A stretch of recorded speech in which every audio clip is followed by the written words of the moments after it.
The next clock that I chose to work on, I still need to get back to my Black Forest Biedermeier clock, but I'm still thinking about what I need to do. But I want to work on this clock. This was one of the clocks that my friend gave me for my birthday. It's a Black Forest, a wooden plate movement clock that somebody had modified. Somebody also glued the finials in place, and this piece right here, this acorn piece, fits down here, but it's broken. They glued it in place. They shouldn't have glued it in place. Topper comes off. Like I said, the clock has been modified. Somebody added this bell right here.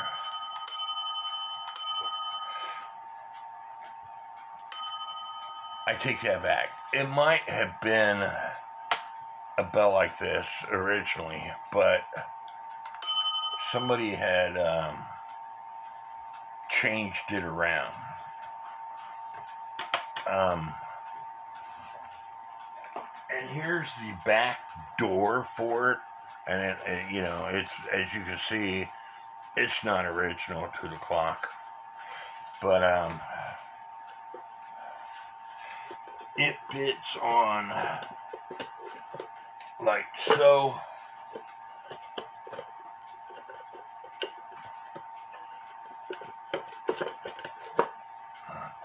Or maybe it fits the other way. I think it fits this way.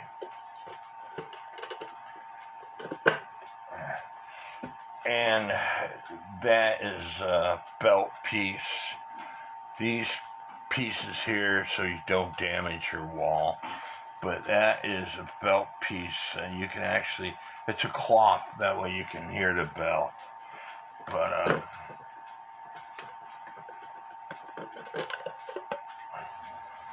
I don't believe I have the pendulum port,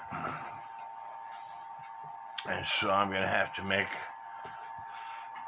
the pendulum system for it. But I'm going to take the movement out just to oil it and check it out and see how it works. As you can see, birch and crutch assembly is moving along. Let's see if I can trip the music. Sorry, the strike.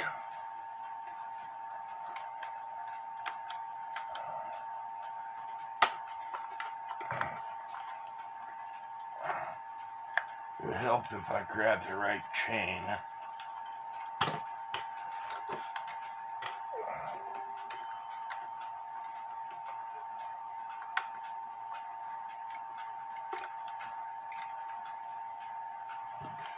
And it might be in warning. There's access panels for the sides.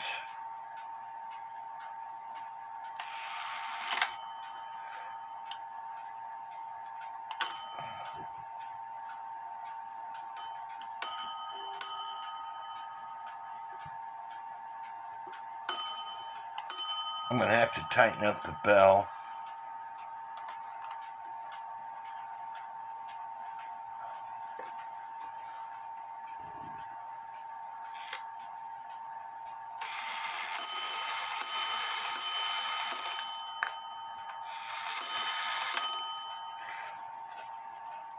But other than me cleaning the clock up, I don't think I'm going to have to do anything to it other than making a pendulum for it. So, kick back, relax, grab something to eat, grab something to drink, grab something to smoke, and let's get started. By the way, it did come with these weights. One weight is heavier than the other weight. Let me go ahead and get out my scale to weigh them. There's a big difference in the weights.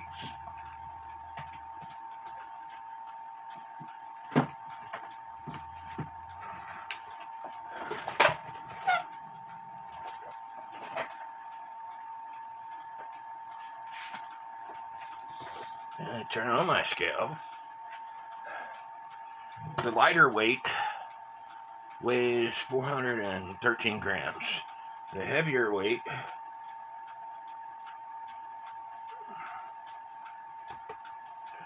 weighs 857 grams. For some reason, my scale was, I'm going to try this again, because my scale was not set level. The lighter weight weighs 518 grams, and the heavier weight weighs 1,188 grams. Big difference in the weights. If I were to guess, I would say the heavier weight was for the strike, but I could be wrong. Have a container for your parts, taking the nut off the arbor, and there's a washer, and then the minute hand after you take the nut off, and then there's this piece right here that the minute hand goes. This is just like a Herber clock, where this piece goes down first. You thread it so far down until you see the square arbor, and that way your minute hand can fit on the square arbor, and then you put the washer and then the decorative nut. And you should, after you put the washer on, just only start seeing threads for the decorative nut. If you got this first piece down too far, then your hands might tighten up on you as it ticks away.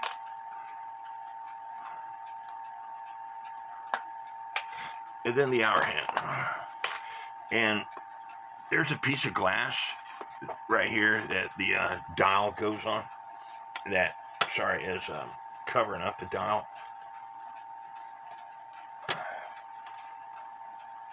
It might be a paper dial, it might be a porcelain dial, I'm really not for sure. Now the question is, how do I take the movement out?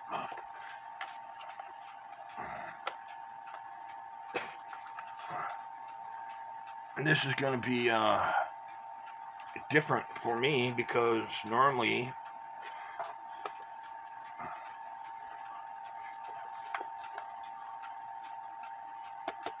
you have something that keeps the movement in.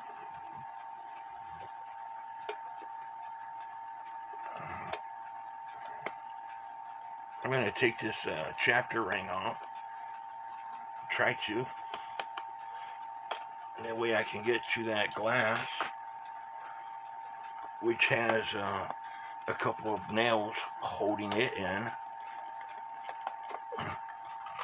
They have heads on them, so I'm just gonna pull one or two nails out, and then I should be able to take the dial off.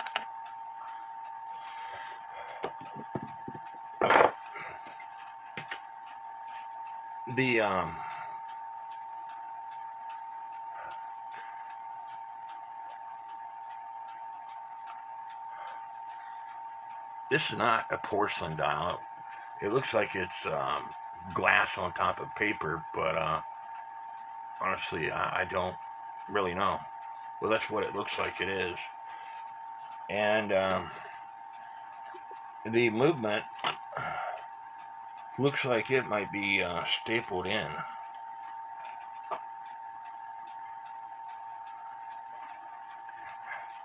There's a staple here, here, here, and here. And so I don't really know at this point. It also looks like there's a nail here, and you could see it protruding through the wood.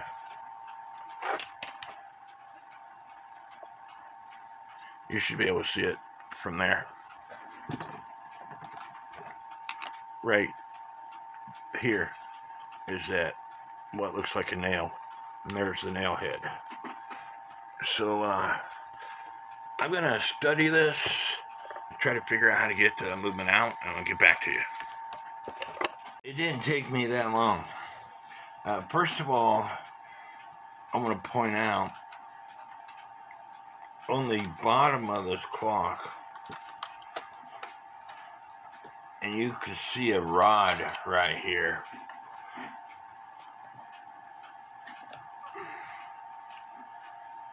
This rod right here that protrudes through the bottom of the clock, and there's a little handle right here. And if you watch the lever that goes into the count wheel, hopefully you can see it. When I push up on that rod, it pushes up on that lever that goes into the count wheel.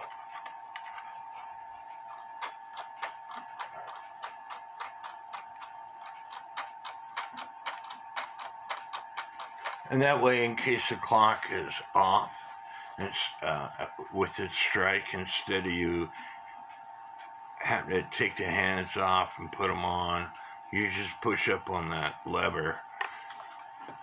But anyway, when you open up these side doors,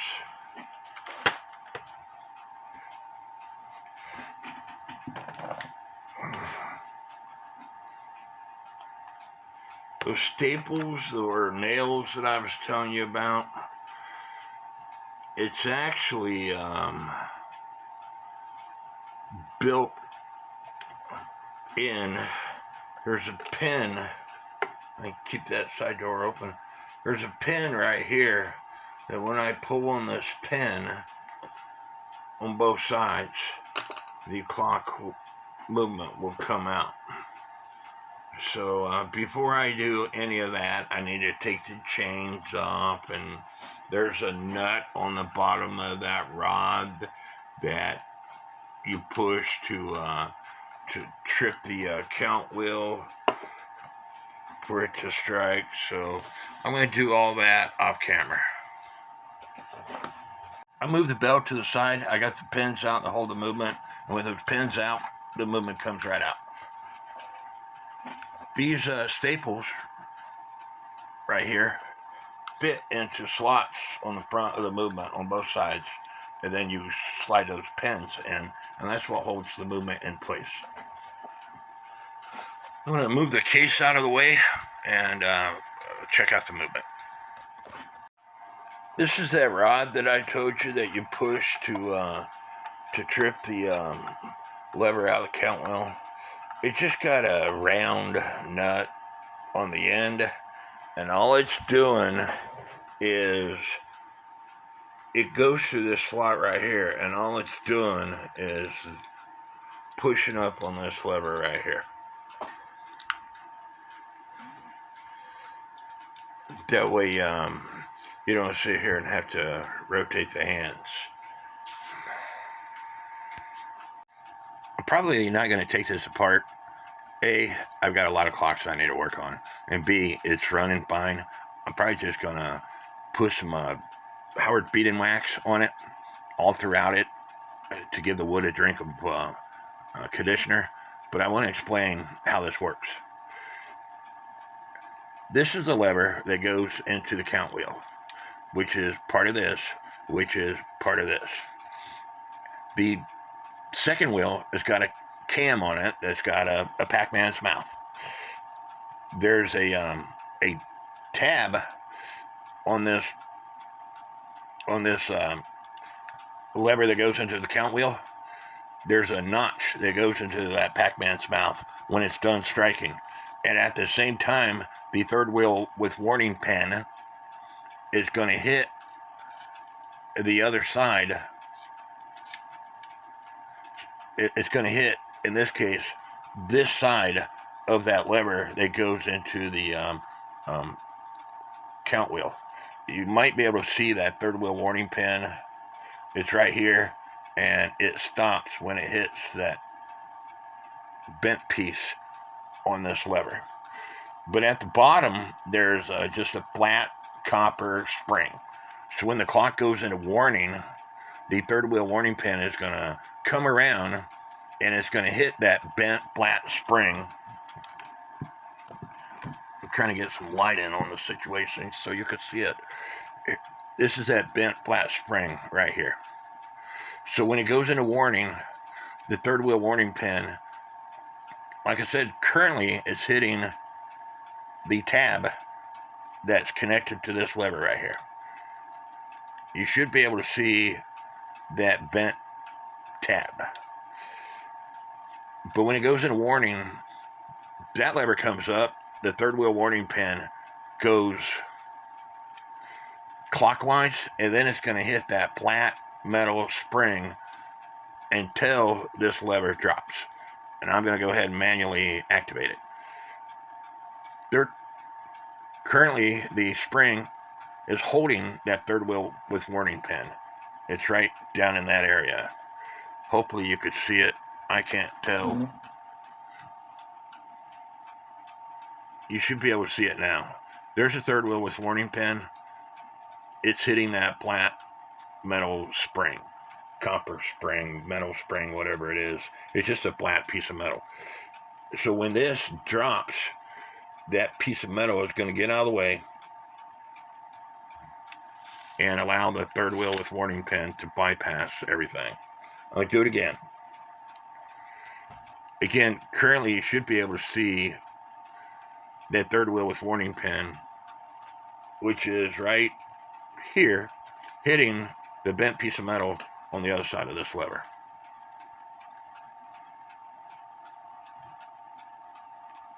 When I lift up the wire, which is lifted up by one of two pins, because this strikes on the hour and the half hour because it has two pins. When I lift up the wire, that third wheel warning pin is going to clear that lever and be stopped by that flat piece of metal.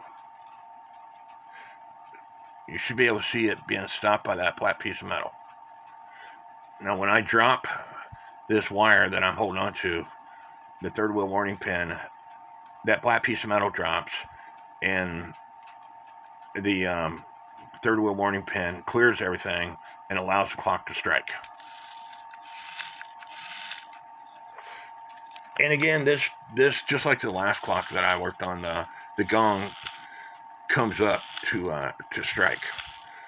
With cuckoo clocks, it normally goes down to strike.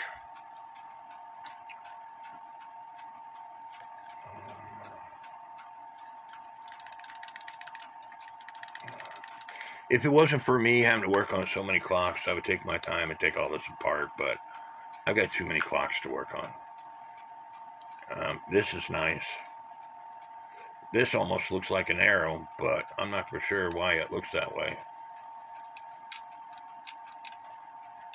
This spring right here, just like on the last clock I worked on, it's what holds the gong lever in place and gets you that action. There's two numbers on these plates, 11 and 11. If you were to take, it's a really nice movement. It's got the pins in it. If you were to take these pins out, this plate comes out, and you just want to make sure that you see the numbers at the bottom on this side of the outside of the movement before you put it back in. But anyway, I'm just going to clean this thing up. That's different. The birch and crutch assembly, there's normally a plate right here, but in this case, there's a pin shoved down this top section here, and that pin's got a hole in it, and that's where the pivot is for the birch and crutch assembly. So anyway, I'm just going to clean up this case and give it a drink of oil and go from there.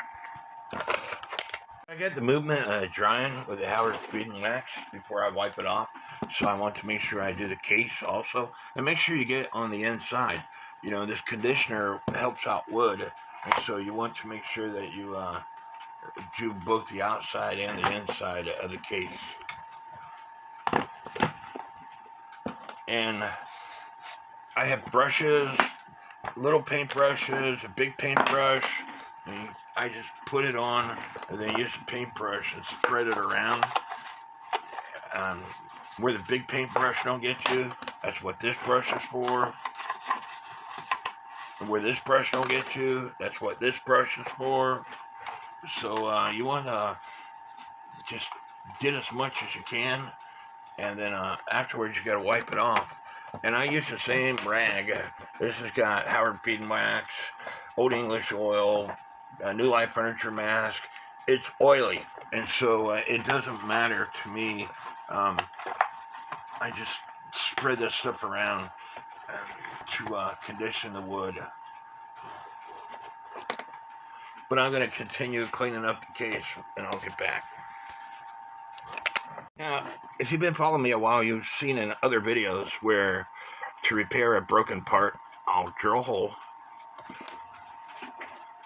and then I'll shove a wire in that hole, and then connect both pieces together, and that way the wire holds the pieces while the glue is drying, and you can manipulate the pieces to put them in place where you want it. Now, you want the end of that wire to be sharp as a razor blade, because you drill the hole in so far, and you're going to push that wire in the rest of the way. And be careful, you don't want to poke yourself. I'm going to go ahead and put some glue on this wood.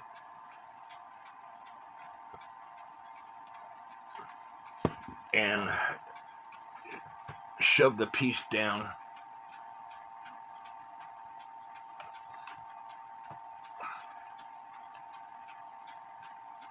And like I said, because that wire is there, you can manipulate it to get it to where you want it, or try to manipulate it.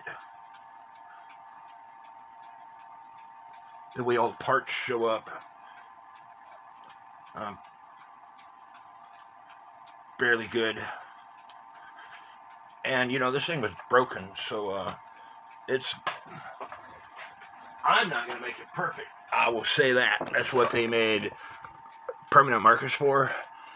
Super glue and baking soda. Super glue and baking soda will, you put that on afterwards, and then you can color it in. There's all kinds of tricks to do to make it look pleasant to the eye, so to speak.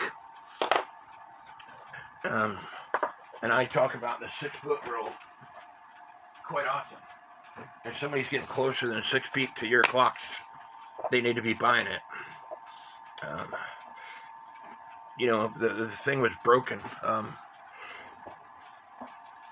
If you're a master at your talent, like Steve Fowler, and Steve Fowler is a guy that I recommend if for anybody that has a broken part, needs replaced. Steve Fowler, and I've got a YouTube video on Steve Fowler's expertise. The guy is talented. He is a master at his craft. He can make a part, and you ask yourself, is it real or is it Memorex? I'm not Steve Fowler. I'm repairing it to suit myself. Other people, they might not be happy with what I do, but to each his own. Anyway, I got the movement all shined up.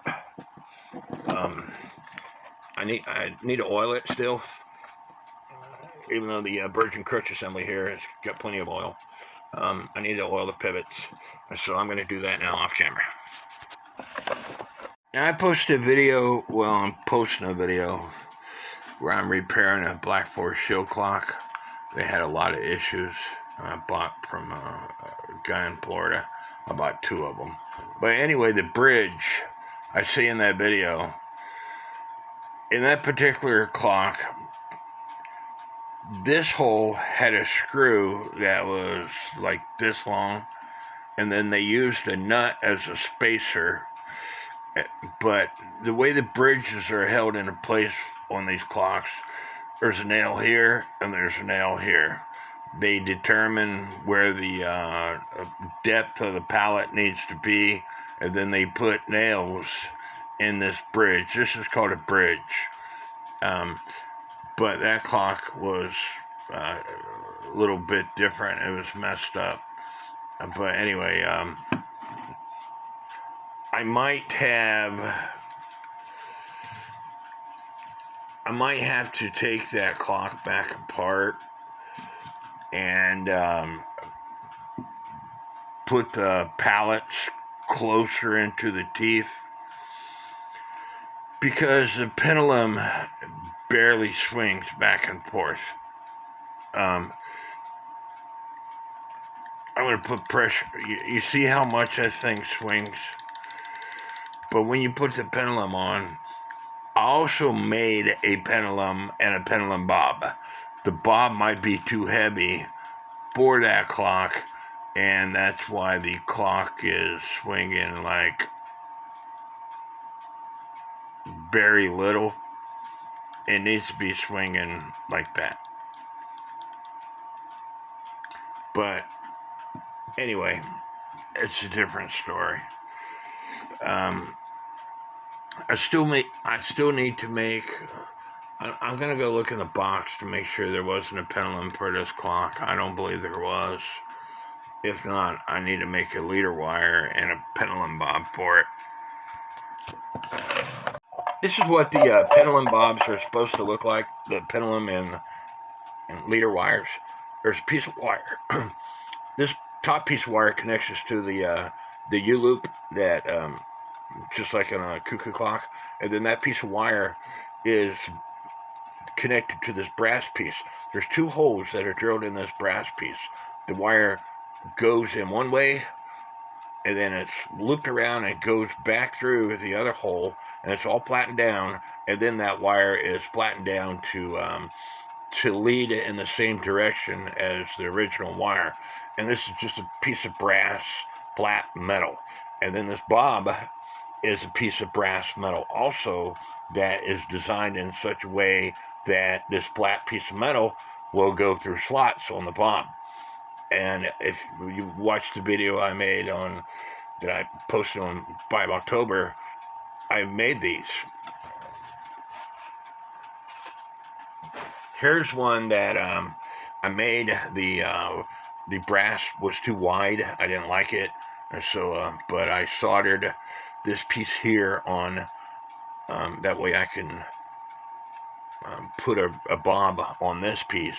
But I didn't like the way I designed this, so I made it differently. Well,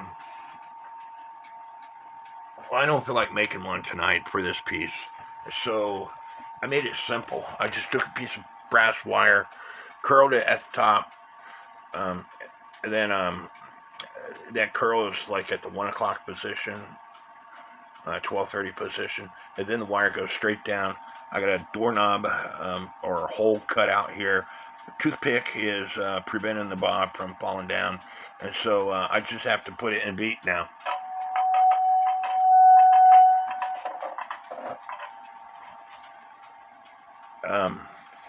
So anyway, that's what I gotta do now. Just for the heck of it, I put the only pendulum that I have that is original to these style clocks.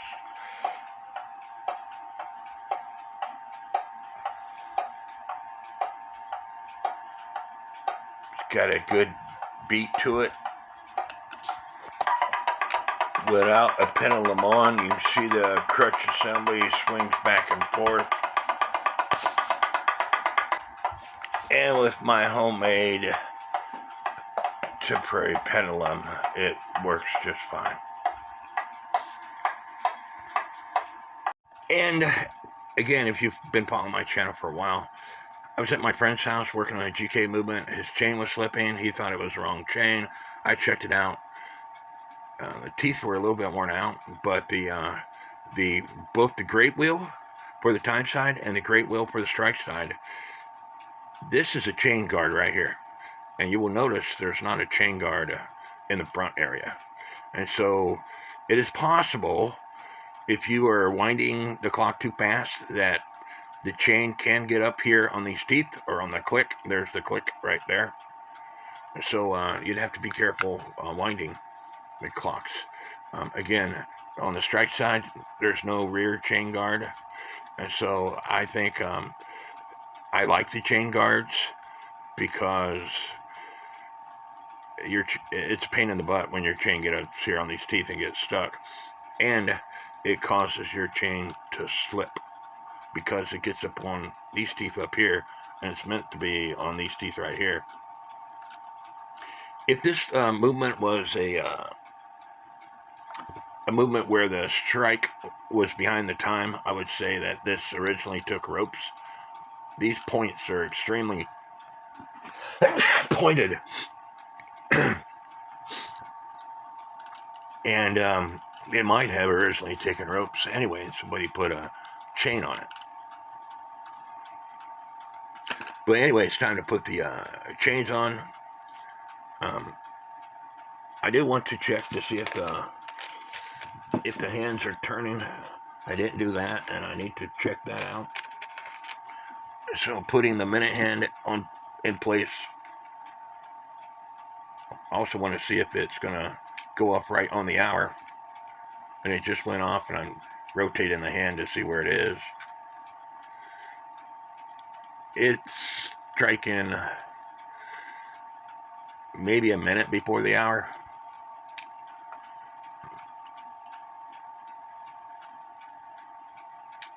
No, it's striking right on the hour. But anyway, I need to put some pressure to see if the minute hand is going to move. And what you do, you're turning the second wheel. You put pressure on the second wheel to get the birch and crutch assembly to tick away like that. And then you're just watching the minute hand. And I could tell right away that it is turning. If it wasn't turning, or when you rotate the hands and they drop, the clutch assembly is not working properly. The clutch assembly is that compression washer that's under this intermediate wheel. And so if your hands are not rotating, you need to tighten up the clutch assembly. If your hands are dropping, you need to tighten up the clutch assembly. If it's hard to turn your hands, you got the clutch assembly too tight, you need to loosen it up. You should be able to easily rotate your hands. I shouldn't have to put any force whatsoever on this. But again, you always want to check to see if the hand's moving before you put this movement back in the case. And check to see if you're happy where the hand is when it strikes. This bent lever back here, that J hook, that's what it kind of looks like, a backwards J. It catches those pins that are on that minute arbor. And if it's not working properly, then you have to adjust that J hook, either making the J bigger or making it smaller, depending on what the issue is. And you also want to, I want to do a function test and pretend like I have a chain on this thing. And I want to do a function test with me rotating the hands. Because if that J hook's not set up properly, it will not strike. So it just got through striking the half hour. The system's coming out of the count wheel. The clock is in warning because that third wheel warning pin is hitting that spring that I talked about earlier. And it goes into warning about 25 minutes after the hour or 5 minutes till the hour. And then this lever is raising. This lever here is raising while it's in warning. And then it just drops. So now it's out of warning and it's striking the hour. And again, the gong is doing it backwards in a cuckoo clock. A cuckoo clock, the gong is going down. On this clock and the other Black Forest clocks that I've been working on, the gong strikes upwards.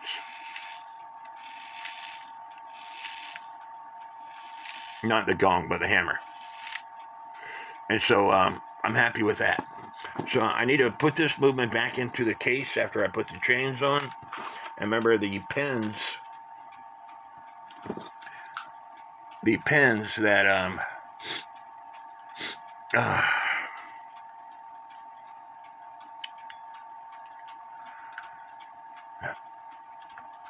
there's those U wire that goes in these slots, and once you put it in the slots, the pin goes inside between the U wire, just like so, and that is what keeps the movement inside the case on both sides. There's a slot here, a slot here.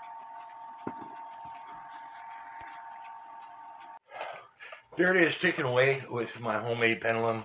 I had to put the bob all the way down because my bob is thick and it hits the decorative piece at the very bottom. I'll go ahead and turn this beat amplifier off so we could talk. I put the lighter weight on the strike side, and I know the hands are off, and I'm going to show you what you do. You don't know what it just got through striking, okay? So, turning the hands.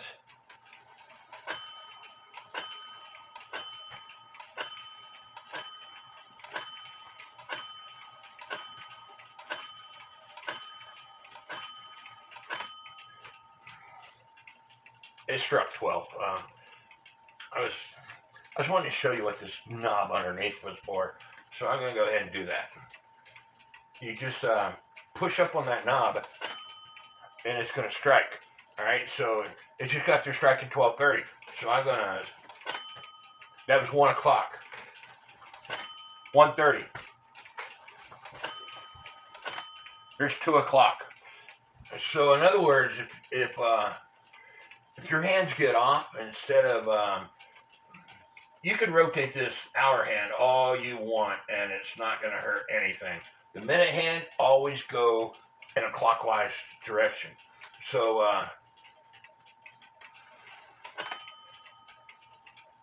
so that would have been 2:30, and I'm not a big fan of this bell. It's very quiet for somebody who's deaf like me, but it's a really cool clock.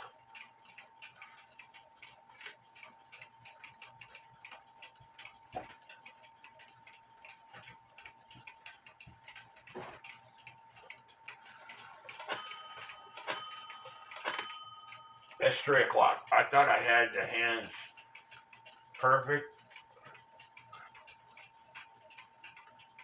You notice I loosened the nut. 3:30.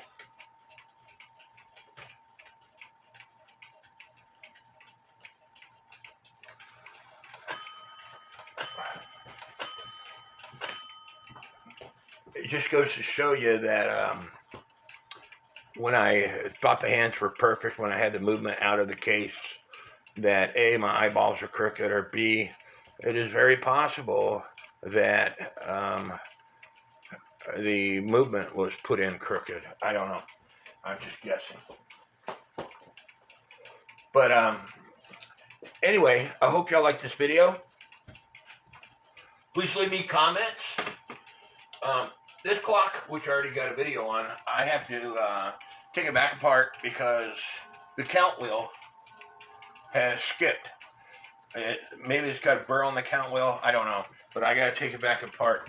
This clock here, I made a homemade pendulum, and the pendulum bob, I think, is hitting the weights. So I'm going to have to fix that issue also. Clocks can be fun. They can be a pain in the butt. And this is the one that I was telling you that the pendulum is barely swinging. So I think I need to adjust the burge so the escapement pallets and entry pallets go into the teeth more. That would cause the pendulum to barely swing. But, and I have to adjust this clock because it's not quite in beat with the wall. So that is a matter of rotating the clock. You know, it was level on my desk. I don't know if it's level now or not.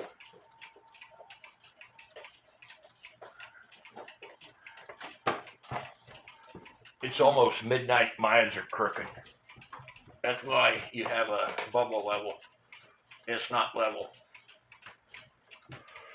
So, I need to straighten it out and it should run. I get it straight. The bubble level is not straight. Got the beat amplifier back on it. The beat amplifier tells me it sounds like it's more in beat. Anyway, I hope y'all like this video. May God bless each and every one of you. Sir Lucky, I've got about 3 more clocks to play with. And then I'm going to start working on cuckoo clocks. So you better get involved, my son. God bless each and every one of y'all. Doing a Google Lens search. This one came up on eBay. It's called a Black Forest Germany 1880 hand-painted unique wall clock wooden base movement. $395. It's a little bit different for mine, as the pendulum is behind the front plate here.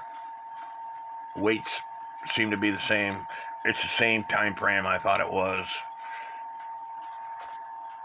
And they're asking $395 for it with free shipping. Here's some that's sold, and I would have to log in to this site to see what they paid for.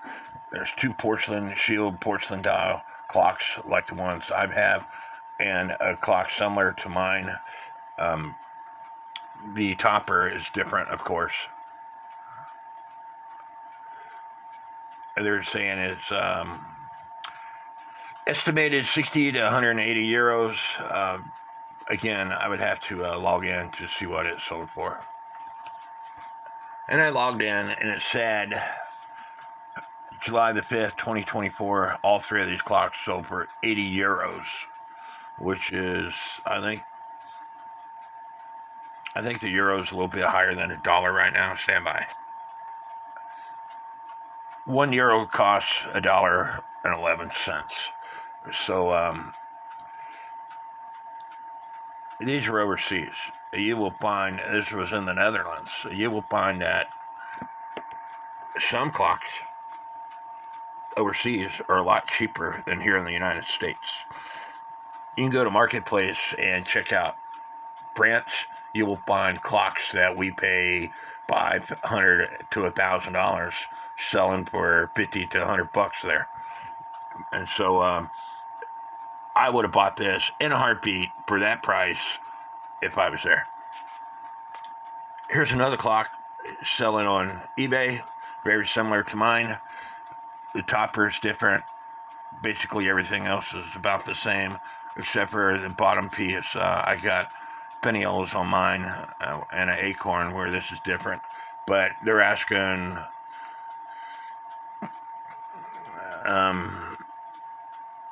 I don't know what GB is.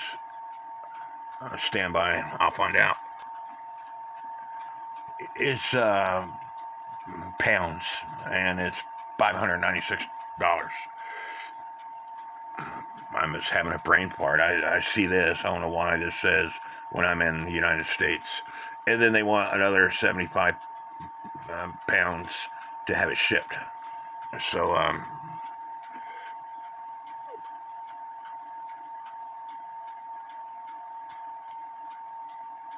movement very similar to mine.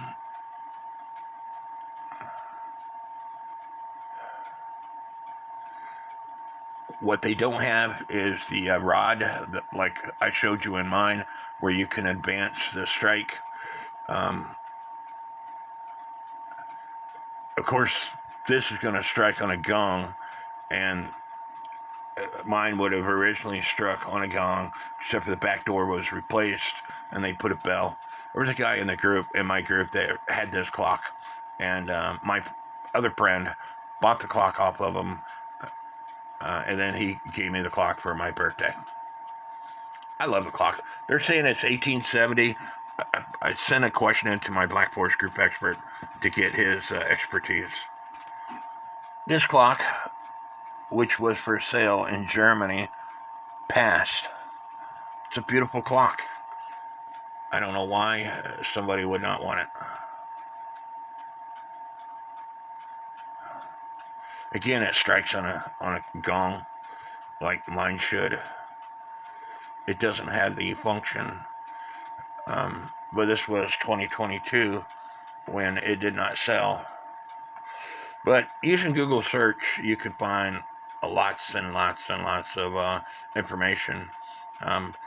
I've got a YouTube video on the other clock I saw you from this search.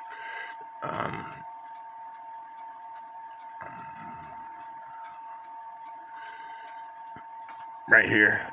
That's my clock, and that's my clock. Sorry, right here. That's my clock, and that's my clock. So that's my YouTube video. I don't know why it says Chinese gong. Switch to Chrome to load your favorite sites fast, so you can browse with ease. This is apparently somebody else's YouTube video. That's what sucks about Google search. That is not what I clicked on. I clicked on that, and which was my picture. I think somebody stole my picture, Thomas Jefferson.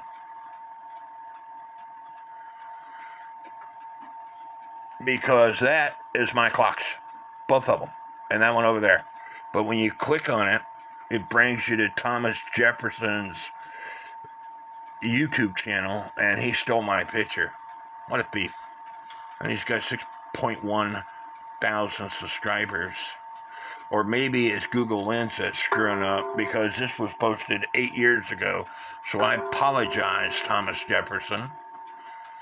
And Google Lens, you need to get your crap together, because that is both of those are my clocks. Anyway, you can find all kinds of YouTube videos and pictures by using Google Lens. And here's a video. So fix the peg on the front wheel that sets off the half hour an hour. One was broke. So yeah, it works as it should. And that's a cuckoo clock.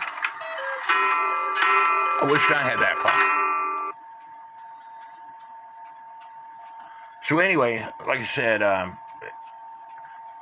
my clock can be valuable to the right person.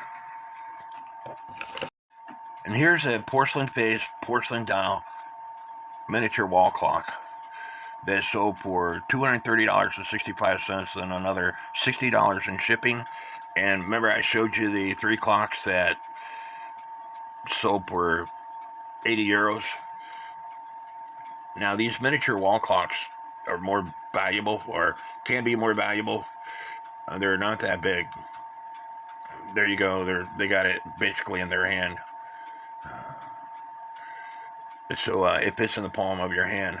But they can be quite expensive. And it's got the doors, got a bell, and I saw some paperwork. Joseph Ruff, Glasgow. They probably are the people that sold it. Joseph Ruff of Glasgow. I know I'm pronouncing that wrong. I was in England. But that's the alarm system on it. Anyway, I hope y'all like this video. Please leave me some comments. May God bless each and every one of you.